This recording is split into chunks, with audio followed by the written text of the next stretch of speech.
Hello there. Today we're going to make a very simple stretch elastic bracelet. We're going to need some beads, some stretch elastic and some glue. For this project we're going to be using clear nail polish as the glue. It works really well with elastic as it stays flexible. Start by cutting yourself 10 to 12 inches of stretch elastic. You can then go ahead and thread on your beads in any order you like. For an average adult size bracelet, you're going to want between 7 and 7.5 inches worth of beads. When you're happy with what you threaded, we can go ahead and tie the surgeon's knot. A surgeon's knot is like a reef knot, but with an extra twist. The first part of the knot we're going to tie left over right, same as you would with any overhand knot.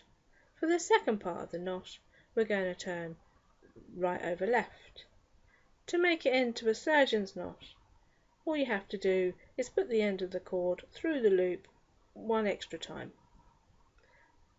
Then give it a nice strong pull and your elastic will find its natural biting point, which means basically when you let go it's not going to unravel. But for an added bit of security, we're going to add a little drop of clear nail polish to the knot to secure it. It's also worth putting the end of the elastic through the bead next to it. You can then give it a gentle tug, which will then slide the knot inside the bead to hide it and give you a nice professional finish. Leave it to dry for a couple of hours so you know the glue is properly dry. You can then cut off the excess elastic. And there you have a beautiful bracelet. Very professional.